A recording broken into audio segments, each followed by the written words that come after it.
చూద్దాం. సీఎం రేవంత్ కు ప్రమాదం తప్పింది. నోవాటెల్లో సీఎం రేవంత్ ఎక్కిన లిఫ్ట్ లో స్వల్ప అంతరాయం ఏర్పడింది. ఓవర్ వెయిట్ తో ఉండాల్సిన ఎత్తు కంటే లిఫ్ట్ కాస్త కుంగింది. దీంతో అధికారులు టెన్షన్ పడ్డారు. వెంటనే సీఎం రేవంత్ రెడ్డిని వేరే లిఫ్ట్ లో తరలించారు.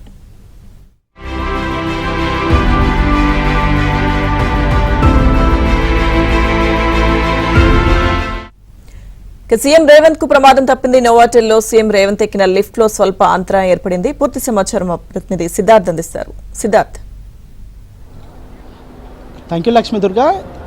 సిఎల్పి సమావేశం కోసం సీఎం రేవంత్ రెడ్డి నోవాటెల్ హోటల్కి వచ్చారు. ఆ హోటల్లో సీఎం రేవంత్ రెడ్డికి స్వల్ప ప్రమాదం తప్పినట్టు తెలుస్తూ ఉంది. ఆయన లోపలికి ఎంటర్ అయ్యే సమయంలో ప్రభుత్వ విప్పులు కొంతమంది ఎమ్మెల్యేలు ఆయనను రిసీవ్ చేసుకుని లోపలికి వెళ్తున్నటువంటి సమయంలో మొదటగా లిఫ్ట్ ఎక్కారు. ఆయన లిఫ్ట్ ఎక్కిన తర్వాత 8 మంది ఎక్కాల్సినటువంటి లిఫ్టులో 13 మంది ఎక్కడంతో లిఫ్ట్ ఉన్న స్థాయి కంటే అది కొంత కిందికి కుంగినట్టు అధికారులు చెప్తా ఉన్నారు.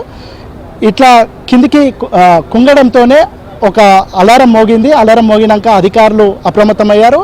వెంటనే హోటల్ సిబ్బంది కూడా లిఫ్ట్ దగ్గరికి వచ్చారు. రేవంత్ రెడ్డిని బయటకు తీసుకొచ్చిన తర్వాత ఆయనను పక్కనే ఉన్నటువంటి మరో లిఫ్ట్ గుండా ఆయనను సమావేశం జరుగుతున్నటువంటి సెకండ్ ఫ్లోర్కి లోపలికి తీసుకువెళ్ళినటువంటి సందర్భం ఉంది. మొత్తానికైతే ప్రమాద బారు నుంచి తప్పించుకున్నట్టు తెలుస్తూ ఉంది. ఇటు అధికారులు మాత్రం ఏం జరగలేదు, లిఫ్ట్కి సంబంధించి చిన్న అంతరాయం కలిగింది, దాన్ని వెంటనే సార్ట్అవుట్ చేశామని ఇక్కడ ఉన్నటువంటి భద్రతా అధికారులు చెప్తా ఉన్నారు. కానీ లిఫ్ట్ ఎక్కే సమయంలో ఈ ప్రమాదం జరిగినట్టు తెలుస్తూ ఉంది. 8 మంది ఎక్కాల్సినటువంటి లిఫ్టులో 13 మంది ఎక్కడంతో అది ఓవర్ వెయిట్ అయ్యి దాని స్థానం కంటే అది కొద్దిగా కిందికి కుంగినట్టు తెలుస్తూ ఉంది. అట్లా కుంగిన తర్వాతనే ఒక అలారం మోగింది. అలారం మోగిన తర్వాత అప్రమత్తమైనటువంటి భద్రతా సిబ్బంది కానీ, హోటల్కి సంబంధించినటువంటి అధికారులు కానీ, హోటల్కి సంబంధించినటువంటి సిబ్బంది కానీ బయటకు వచ్చారు. బయటకు వచ్చిన తర్వాత పక్కనే ఉన్నటువంటి మరో లిఫ్ట్ గుండా సీఎం రేవంత్ రెడ్డిని సెకండ్ ఫ్లోర్కు పంపించి అక్కడ సమావేశం జరుగుతున్నటువంటి ప్రదేశానికి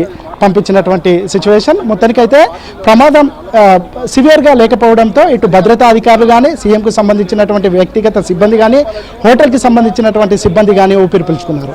సిద్ధార్థ్, అయితే అంటే లిఫ్ట్ వల్ల కొంచెం ఏమైనా ఇబ్బందికర పరిస్థితులు ఉన్నాయా, లేకపోతే ఓవర్ వెయిట్ వల్ల ఈ ప్రమాదం జరిగింది? ఎందుకంటే సీఎం స్థాయి వ్యక్తులు వస్తున్నప్పుడు జనరల్ గా సెక్యూరిటీ సిబ్బంది అంతా చెక్ చేస్తూ ఉంటారు కదా, సో ఎక్కువ మంది ఎక్కడం వల్లే అంటే ఇటువంటి అంతరాయం వచ్చిందంటే, లేదంటే లిఫ్ట్ లో కూడా ఏదైనా టెక్నికల్ ఇష్యూ ఉందా? కొంచెం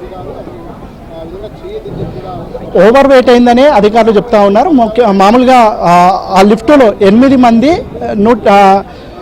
నిర్ణీత వెయిట్ వరకు దాన్ని అది కంట్రోల్ చేసుకుంటుంది. కాకపోతే దానికంటే ఎక్కువ మంది అంటే సీఎం ఒకసారిగా రావడంతో అక్కడనే బయట ఉన్నటువంటి ప్రభుత్వ విప్పులు కానీ, ఎమ్మెల్యేలు కానీ, కొంతమంది మంత్రులు కానీ సీఎంతో పాటు మీటింగ్ జరుగుతున్నటువంటి సెకండ్ ఫ్లోర్కు వెళ్ళాలని భావించారు. అక్కడ ఉన్నటువంటి పరిస్థితుల్లో సీఎం లిఫ్ట్ ఎక్కగానే మిగతా మంత్రులు కానీ, ఎమ్మెల్యేలు కానీ, ప్రభుత్వ విప్పులు కానీ అదే లిఫ్టులో లోపలికి వెళ్ళే ప్రయత్నం చేశారు. ఓవర్ వెయిట్ కావడంతో అది కొద్దిగా కిందికి కుంగినట్టు తెలుస్తూ ఉంది. ఆ కిందికి కుంగిన తర్వాత ఒక అలారం మోగింది. అలారం మోగిన తర్వాత వెంటనే అప్రమత్తమైనటువంటి సిబ్బంది వాళ్ళను ఓవర్ వెయిట్ కావడంతోనే ఇది లిఫ్ట్ లోపలికి వెళ్ళింది. కాబట్టి ఇది ఇంకా దీన్ని టెక్నికల్ ఎరేజ్ అయినటువంటి నేపథ్యంలో ఇది వెళ్ళలేనటువంటి పరిస్థితుల్లో ఆయనను బయటకు సీఎంతో పాటు మిగతా అందులో ఉన్నటువంటి ఎమ్మెల్యేలను, ప్రభుత్వ విప్పులను బయటకు రప్పించి పక్కనే ఉన్నటువంటి మరో లిఫ్ట్ గుండా సీఎంని, అదేవిధంగా కొంతమంది కీలకమైన అధికారులను సెకండ్ ఫ్లోర్కు పంపించారు. అక్కడ సెకండ్ ఫ్లోర్లో మీటింగ్ జరుగుతున్నటువంటి నేపథ్యంలో వేరే లిఫ్ట్ నుంచి సీఎంని, అదేవిధంగా మిగతా మంత్రులను, అదేవిధంగా ప్రభుత్వ విప్పులను సెకండ్ లిఫ్ట్ గుండా మీటింగ్ జరుగుతున్నటువంటి ఫ్లోర్కి పంపించారు. Right. Okay Siddharth, thank you.